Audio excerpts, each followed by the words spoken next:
दोस्तों नमस्कार। इधर 3 दिनों में लॉकडाउन के कारण मैं आपकी क्लास नहीं ले पाया, जिसके लिए मैं बहुत बहुत क्षमा प्रार्थी हूँ। और आप चिंता बिल्कुल न करें। आपने जो आस्था, जो विश्वास मेरे में दर्शाया है, मैं पूरी कोशिश करूँगा और ईश्वर से प्रार्थना करूँगा कि आपकी वही आस्था, आपकी उसी विश्वास पे मैं खरा उतर सकूँ।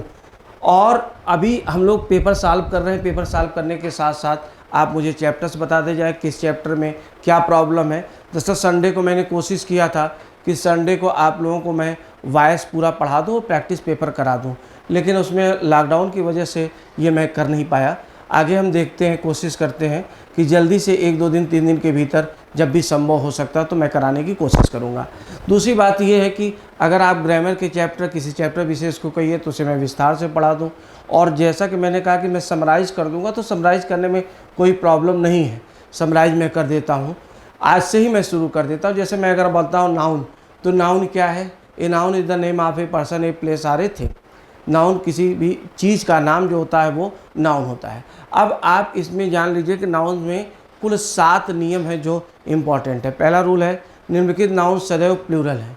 जेंट्री, पोल्ट्री, पिजेंट्री, ध्यान दीजिएगा, police, arms, arrears, bowels, guts, intestines, नीचे वाले जितने भी कपड़े होते हैं और जो जोड़े वाले औजार होते हैं वो हमेशा प्लूरल होते हैं। इसमें अगर जोड़े वाले औजार या नीचे वाले कपड़े को हम बोलें तो एक अगर बोलना होगा तो ए पेयर आपका प्रयोग करेंगे, एक से अधिक बोलना होगा तो पेयर्स आपका प्रयोग करेंगे। रूल नंबर 2 ये कहता है, निम्नलिखित नाउन सदैव सिंगुलर होते हैं। Scenery, poetry, information, luggage, baggage, heritage, breakage, knowledge, police, rubbish, dirt, dust. तो इसमें भी इन्फॉर्मेशन, फर्नीचर, तो इसमें भी आप याद रखें कि अगर एक बोलना होगा a piece of, a type of, a kind of का प्रयोग करेंगे। एक से अधिक बोलना होगा pieces of, types of, kinds of का प्रयोग करते हैं। रूल नंबर 3 है आपका कि निम्नलिखित नाउन्स का सिंगुलर और प्लूरल एक समान होता है।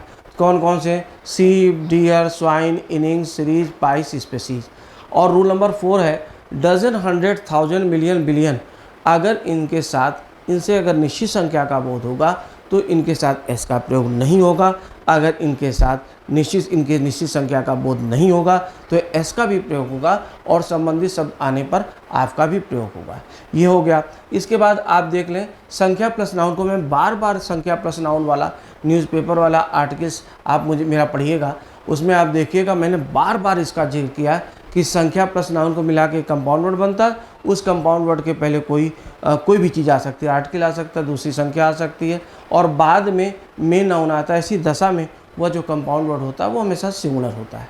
इसके बाद है अंतिम रूल है जो इम्पॉर्टेंट है, वो ये रूल है कि पजेसिव में अगर हम सजीव का पजेसिव बनाते हैं तो सजीव का पजेसिव जो होता है वह हमेशा आप एपॉस्ट्रॉफी एस से बनाते हैं और आपसे भी बनाया जा सकता है, हालांकि प्राथमिकता एपॉस्ट्रॉफी एस की होती है। निर्जीव का पजेसिव केवल आपसे बनता है, एपॉस्ट्रॉफी एस से नहीं बनता है। अगर एक से अधिक नाउन्स साथ में आए हैं और संयुक्त अधिकार का बोध होगा तो जो अंतिम होगा वर्ड उसके साथ में एपॉस्ट्रॉफी एस का प्रयोग करेंगे। अगर अलग अलग अधिकार का बोध होगा तो सबके साथ अलग अलग एपॉस्ट्रॉफी एस का प्रयोग करेंगे। अगला रूल है, अगर प्लूरल का हमको बनाना है तो अंत में एस आने पे केवल एपॉस्ट्रॉफी लगाएंगे, दूसरा वाला एस नहीं लगाएंगे। और अगर अंत में एस नहीं आएगा तो एपॉस्ट्रॉफी भी लगाएंगे और एस का भी प्रयोग करेंगे। जैसे लड़कों का स्कूल तो बॉयजेज स्कूल नहीं लिखेंगे, बॉयज़ स्कूल लिखेंगे, एस के बाद कामा लगेगा। लेकिन अगर बच्चों का होगा तो चूँकि अंत में एस नहीं आया है तो चिल्ड्रंस स्कूल का हम प्रयोग करेंगे। अगर कोई भी शब्द हो, चाहे जितना बड़ा हो, अंत में हम एपॉस्ट्रॉफी एस का प्रयोग करते हैं, कोई भी शब्द होगा। और ध्यान ये रखना है कि नाम के अंत में अगर एस आया है तो आप उसमें चाहे तो एपॉस्ट्रॉफी एस का भी प्रयोग कर सकते हैं और चाहे तो केवल एस का भी प्रयोग। ये नाउन के ये 5, 6, 7 नियम हैं जो बहुत इंपॉर्टेंट है, जिससे क्वेश्चंस बनते हैं। अब आइए हम लोग पहले पेपर पे चलते हैं और पेपर पे देखते हैं कि आज का पेपर क्या है। इसी तरह से मैं आप लोगों को 1 बाय 1 करके एक एक दिन में इसको सॉल्व कराता चला जाऊंगा। और जो मैंने कहा था कि क्रैश कोर्स का मतलब ये होता है कि किसी चीज़ को शॉर्ट में समझा देना। तो आप कह रहे हैं मैं ग्रामर भी शॉर्ट में समझा देता हूँ, मैं वॉइस और नरेशन ईश्वर से प्रार्थना करता हूँ कि वो बहुत विस्तार से समझा दें। स्पॉटिंग द एरर मैंने आप लोगों को लेकर के ही किया है। लगभग हम लोग ठीक ठाक क्वेश्चन उसमें 200 क्वेश्चन भी कर चुके हैं। PQRS आप पर डे कर ही रहे हैं, क्लोज पैसेज आप कर ही रहे हैं। तो इसके अलावा आप बोलिएगा तो जो कहिएगा वो चीज़ मैं फिर से करा दूंगा। लेकिन ध्यान ये रखना है कि 100 टेस्ट पेपर्स है। दोस्तों ये आसान चीज़ नहीं, बहुत मुश्किल काम होता है 100 टेस्ट पेपर्स को कराना, केवल कहने की बात नहीं। इतनी मेहनत करने पे अभी हम लोग 25-26 टेस्ट पेपर्स पे पहुंच रहे हैं। तो अभी आप ज़रा कल्पना करिए कि कितनी इसमें मेहनत होगी।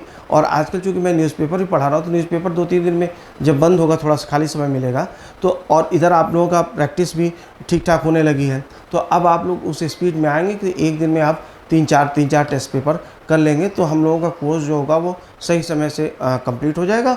और मैं ग्रामर भी, जैसे आज मैंने शुरुआत कर दिया, उसी तरह से मैं आगे भी इसको करा देता हूँ और कोशिश करता हूँ कि जितना आपने सोचा था उससे ज़्यादा बेहतर करवा पाऊँ और आप बहुत अच्छा कर सकें। इसके अलावा मैंने बार बार कहा कि जब भी आपको कोई प्रॉब्लम होती है आप मुझसे बात कर लें, आपके पास टेलीफोन नंबर है, आपको कोई भी समस्या होती है तो आप मुझसे सीधे बात कर सकते हैं। मैं आपके लिए तब भी वैसा था, आज भी ऐसा हूँ और कल भी वैसा रहूँगा। तो आइए हम लोग क्वेश्चन पे बढ़ते हैं और पहला क्वेश्चन हम लोग देखते हैं। What is our first question? ये देखिए नरेशन का क्वेश्चन है। नरेशन और वॉइस में मैंने कहा कि सीधे आप ट्रिक पे जाइएगा। ट्रिक क्या है यहाँ पे आप देखें। ट्रिक आपकी जो है वो ये कहती है कि व्हाट ए ब्यूटीफुल वेस्ट। ध्यान दीजिएगा कि आप पहले यहाँ पे एक चीज़ देखें, भूतकाल में दिया गया है। अगर भूतकाल दिया गया है तो इसका मतलब आगे भी भूतकाल ही होगा, तो ये पहला कट गया, दूसरा कट गया, और तीसरा में आप देखेंगे कि ये क्या है, अगर वाट या हाउ देता है, एक्सक्लेमेटरी हो गया, तो यहाँ पे हम लोग बेरी का प्रयोग करते हैं। जैसे हम बोलते sorry, what a beautiful piece of work it is, इसका मतलब इट इज़ वेरी ब्यूटीफुल। तो आपका ये तीसरा हो जाएगा, इसमें एक्सक्लेम शब्द का प्रयोग दिया गया है, तीसरा हो जाएगा, यहाँ पे ध्यान रखेंगे। अगला क्वेश्चन हम लोग बढ़ते हैं और अगले क्वेश्चन को देखते हैं। 177 दिया गया है। क्या दिया गया है कि select the word with correct spelling. Correct spelling वाला वर्ड आपको सेलेक्ट करना है। पहला दिया गया ब्लेमफुल। ब्लेम का मतलब दोष होता है, तो ब्लेमफुल जो होता है दोषपूर्ण हो जाएगा। आप देखते जाएं इसको, ब्लेमफुल क्या है, ये दोषपूर्ण हो गया, दोषपूर्ण है। और इसमें एक एल लास्ट में हमेशा याद रखिएगा, कोई भी जो फुल होता है उसका अंतिम वाला जो, अगर अंत में फुल आता है तो उसमें एक ही एल रहता है, ये ध्यान रखिएगा। दूसरा शब्द दिया गया है प्रोक्सिमल। प्रोक्सिमल जो होता है वह क्या होता है, निकटवर्ती होता है या समीपस्थ होता है। तो यहाँ पे जो दिया जाएगा वह सी एस के बजाय, ध्यान दीजिएगा, यहाँ पे जो दिया गया है वह क्या है, एक्स आई हो जाएगा, तो यहाँ पे एक्स का प्रयोग कर लेंगे। तीसरा शब्द दिया गया है हिलोकी। हिलोकी को ध्यान रखिएगा, हिलोक होता है SILLOC, यहाँ पे वाई का प्रयोग नहीं होगा। और आगे देखिएगा मिरेकल्स। जो मिरेकल्स दिया गया है, मिरेकल्स का मतलब चमत्कार होता है, यही सही शब्द है। अगला दिया गया सेलेक्ट द सिनोनिम। ब्रीशल शब्द दिया गया है। ब्रीशल का मतलब होता है, ध्यान दीजिएगा, ब्रीशल शब्द दिया गया है, ये सूख है, कड़ा बाल है, या अगर हम इसको वर्ब में लेते हैं तो गुस्से से भर जाना। तो सूख या कड़ा बाल, यहाँ पे देखेंगे तो थान यहाँ पे इसका सिनोनिम हो जाएगा, क्योंकि थान भी नुकीला और कड़ा होता है, दैट इज़ थान। ट्रांक्विल का मतलब शांत करना होता है। फ्रिक्शन का मतलब होता है घर्षण या कोई कथा होती है। और अगर हम स्लीक की बात करते हैं तो स्लीक जो होता है चमकीला या चापलूस या चिकना होता है। अगला शब्द दिया गया है ट्रंक दिया गया है। तो ट्रंक को ज़रा देखें, आगे 179 में ट्रंक दिया गया है। तो ट्रंक क्या है, ट्रंक को ज़रा देखिएगा, दिया गया है the lower jaw bone in mammals and fishes. तो आप इसको ट्रंक को देखें, पहला ट्रंक क्या दिया गया है, ट्रंक को अगर हम देखें तो ये डाली है, तना है, धारा है, नली है, पेटी है। और ट्रंक में आप ध्यान रखिएगा कि स्नाउट, दूसरा शब्द दिया गया स्नाउट। तो स्नाउट जो होता है वो चीत्कार पुकार या चीख पुकार होता है। बीक का मतलब चोंच होता है। और जो मैंडिबल होता है वही मैमल्स में और फिशेज में लोअर जॉ बोन को ये मैंडिबल हम कहते हैं। तो एक आध इस तरह के क्वेश्चन आएंगे जो कि बिल्कुल थोड़ा सा हट करके होंगे। तो कभी कभी इस तरह का क्वेश्चन आ जाता है जो हम लोग आमतौर पे उम्मीद नहीं करते, लेकिन प्रैक्टिस करते करते करते ये सारी चीज़ें हमको क्लियर हो जाती हैं। आगे दिया गया है 180 में आप देखें क्या दिया गया है, लेट अस सी। ध्यान दीजिएगा, सेंट आर सत्याग्रही, ये सेंट या सत्याग्रही दे रहा है, ये सब्जेक्ट हो गया। अगर ये सब्जेक्ट हो गया तो इसके बाद वर्ब आएगा। वर्ब क्या है? Is often put on A pedestal, हमें इनको प्रायः पेडेस्टल पर रखा जाता है।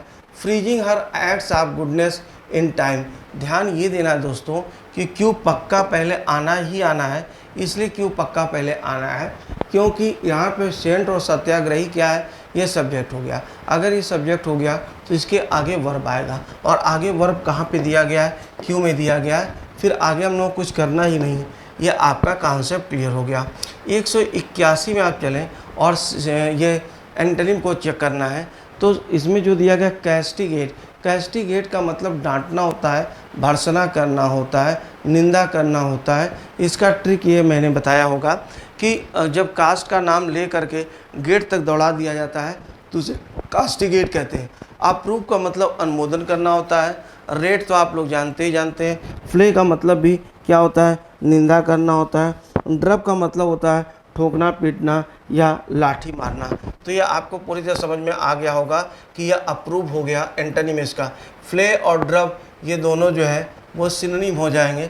अगले दिया गया है फिर एंटोनिम। डेलिबरेट का मतलब होता है जानबूझ करके होता है, सोच समझ करके, दैट इज डेलिबरेट। तो डेलिबरेट को अगर हम कहें इच्छित, ज्ञानकृत, संकल्पित, ये हो गया। जज का मतलब क्या होता है? निर्णय लेना होता है, और जज का मतलब न्यायाधीश भी होता है। इम्प्रूडेंट जो होता है वो अविवेकी होता है, असावधान होता है। कोजिटेट का अगर हम बात करते हैं, कोजिटेट कौन होता है? तो कोजिटेट सोचना या ध्यान करना या ख्याल करना होता है। आर्गू का मतलब तर्क देना। तो अब अगर डेलिबरेट दिया गया है तो डेलिबरेट के साथ आप किसका प्रयोग करेंगे? डेलिबरेट जानबूझ करके है, और इम्प्रूडेंट जो होता है वह अविवेकी। इसमें दोस्तों एक बात मैं आपको थोड़ा बताना चाहूँगा। मैं बात ये बताना चाहता हूँ कि देखिए, जैसे इसमें मैं बहुत विस्तार से आपको बता रहा हूँ, मान के चलिए सिनोनिम, एंटोनिम, और मैंने ये कोशिश किया कि जो क्रैश कोर्स का एक अभिप्राय है वो ये है कि मान लीजिए जैसे जितने भी वर्ड पावर वाले सेक्शन हैं, एंटोनिम है, सिनोनिम है, इडियम्स एंड फ्रेज है, जो वन वर्ड सब्स्टिट्यूशन है, तो ये जो क्वेश्चंस कवर करता है इसको मैं इतना विस्तार से बता दूं कि क्रैश कोर्स से भी आगे निकल जाए। दूसरा है क्लोज पैसेज। तो क्लोज पैसेज भी मैं आपको बताता जा रहा हूँ कि किसके साथ क्या लगेगा। अगला है आपका PQRS का सेक्शन है, सेंटेंस अरेंजमेंट, वो भी मैं आपको विस्तार से समझा रहा हूँ कि देखिए इसके बाद ये सब्जेक्ट आया तो इसके बाद ये वर्ब आएगा, या दिस आया तो दिस के पहले जो प्रयोग हुआ वो आएगा। तो मैं खुद ही पूरी कोशिश कर रहा हूँ। अच्छा, दूसरी चीज़ क्या है? वॉइस और नरेशन के क्वेश्चन आ रहे हैं, तो वॉइस और नरेशन में मैं आपको बता रहा हूँ, देखिए सीधे ट्रिक्स में अगर हम वॉइस की बात करें तो मैक्सिमम जो क्वेश्चन वॉइस के हैं वो सीधे अगर हम लोग केवल और केवल टेंस में देख लें तो मैक्सिमम क्वेश्चन वहीं से कवर हो जाते हैं, और नरेशन भी उसी तरह से ट्रिक से कवर हो जाता है। अब रह गया ग्रामर सेक्शन। तो ग्रामर सेक्शन में आज से मैंने आपको स्टार्ट कर दिया। इसमें आप अपनी प्रतिक्रिया करिएगा, फ़ोन करके भी आप बता सकते हैं कि अभी आपको क्या आवश्यकता है, क्या चाहिए, तो वैसा मैं इम्प्रूव करता रहूँगा।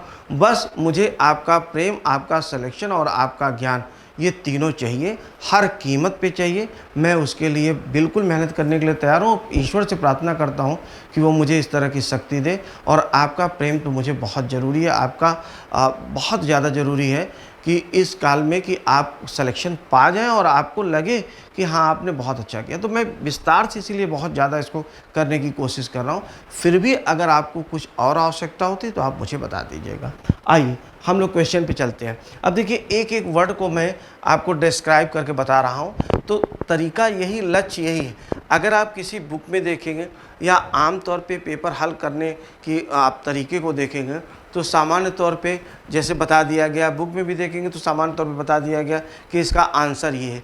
चारों को एक्सप्लेन करने में एक्सप्लेन नहीं किया गया। तो उसमें होता क्या है कि इसमें आपका समय तो बहुत ज़्यादा बचत होगी। दूसरी बात यह है कि आपको ये डर नहीं रहेगा कि कहीं से कोई भी चीज़ गलत हो रही है, आपको ये ऑथेंटिसिटी पे इसके डर नहीं होगा। तो ये आपको लाभ मिलेगा, और बहुत कम समय में। जैसे जो पेपर आप मान लीजिए घंटा, 2 घंटा, 3 घंटा में फिर डिक्शनरी पढ़ते, ये करते, वो करते, उस तरह से आपको करना, तो वो चीज़ें आप मेरे साथ 20-25 मिनट में कर रहे हैं। फिर भी अगर आपको कुछ आवश्यकता होती तो आप जरूर मुझे बताएं। तो आइए हम लोग क्वेश्चन पे चलते हैं। तो आगे दिया गया यहाँ पे इम्प्रूडेंट हो गया, क्योंकि इम्प्रूडेंट जो होता है वो अविवेकी होता है, ठीक है, इम्प्रूडेंट उसको हम कहते हैं। आगे आप देखिएगा, I could not help but cry.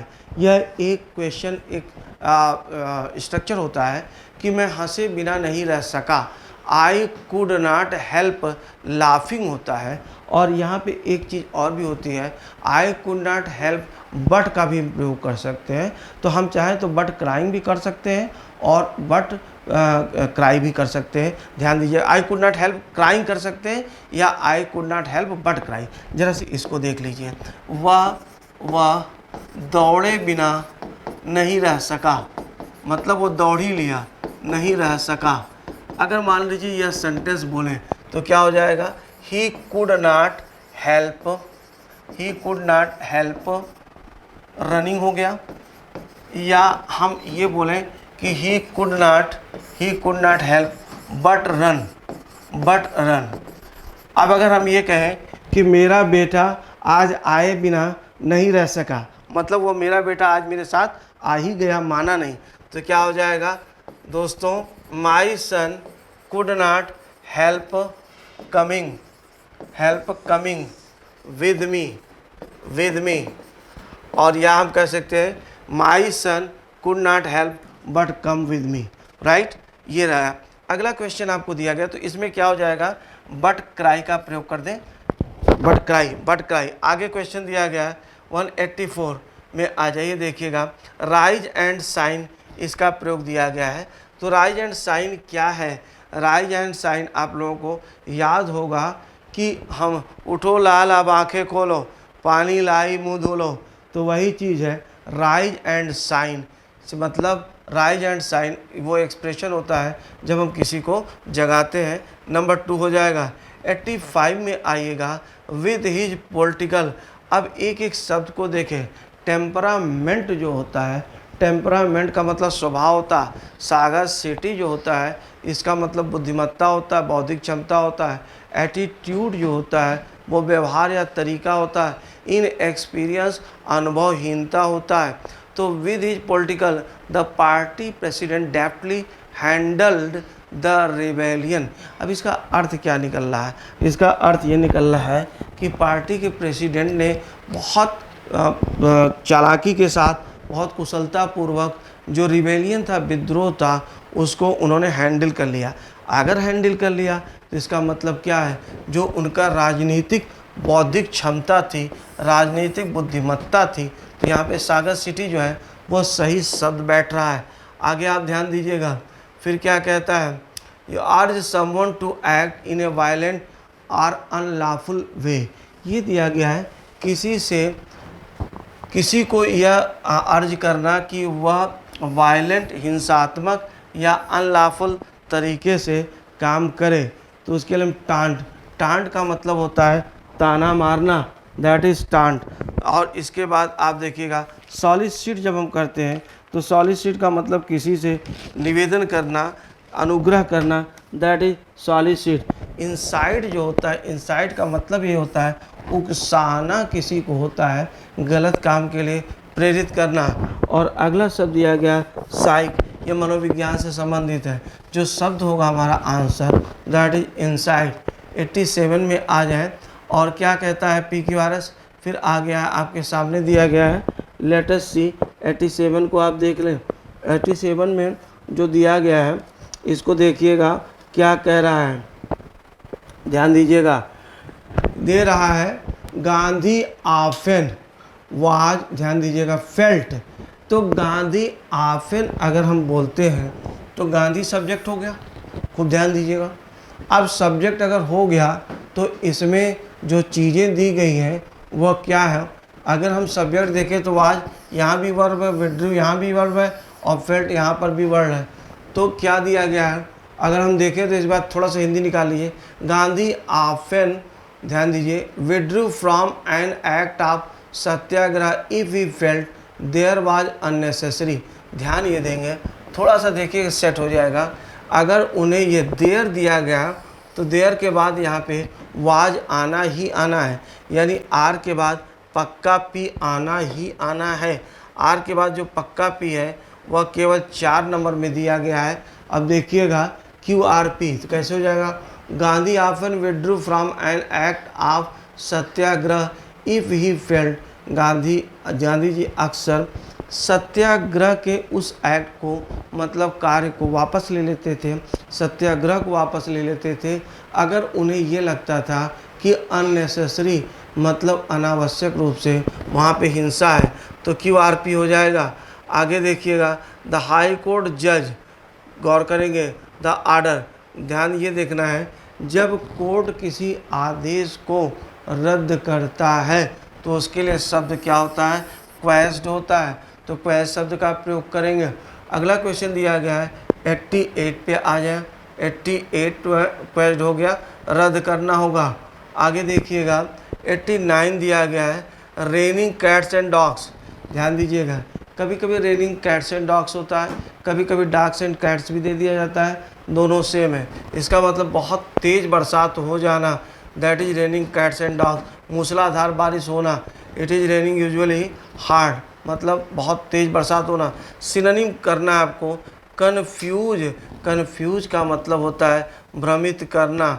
अगर भ्रमित करना है तो यहाँ पे एक एक शब्द पे ध्यान दीजिएगा।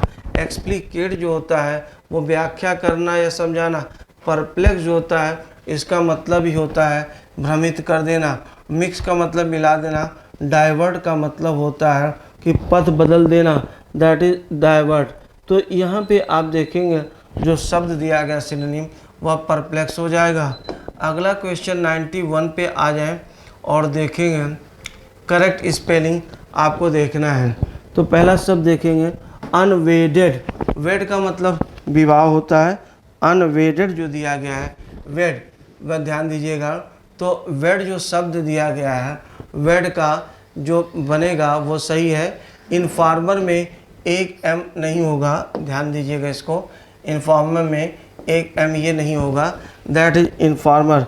इन्फॉर्मर का मतलब होता है जो गुप्तचर होता है, जो सूचना देता है, मुखबिर होता है। मॉन्ग्रेस जो दिया गया है, मॉन्ग्रेस, मॉन्ग्रेस को ज़रा देखिएगा, नंबर 3 में आ जाइएगा। मॉन्ग्रेस दिया गया है, तो मॉन्ग्रेस, मॉन्ग्रेस जो दिया गया है उसको आप ज़रा देखेंगे। मॉन्ग्रेस, मॉन्ग्रेस शब्द जो इसमें आया है उसका मतलब संकर या मिश्रित जात का होता है। मॉन्ग्रेस वो कुत्ते के लिए यूज़ किया जाता है। और जो पाउडर होता है उसमें भी आर का प्रयोग होगा, एक ही आर का प्रयोग होगा। तो ज़रा सा इस पर हम लोग बात कर लेते हैं कि कैसे इसमें जो सेंटेंस दिया गया है उसको ज़रा देखिएगा क्या दिया गया है। लेट अस सी, इसको ध्यान देंगे। पहला ज़रा इस पर आप मुझे बताएं, खुद देख करके बताएं जो शब्द दिया गया है वह क्या दिया गया है, इस पे ज़रा गौर कर लें। इसमें मैंने ध्यान नहीं दिया था, तो यहाँ पे ये गड़बड़ ये हो गया कि जो वेड, वेड, वेड जो शब्द होता है, वेड शब्द का मतलब होता है ये विवाह के लिए यूज होता है।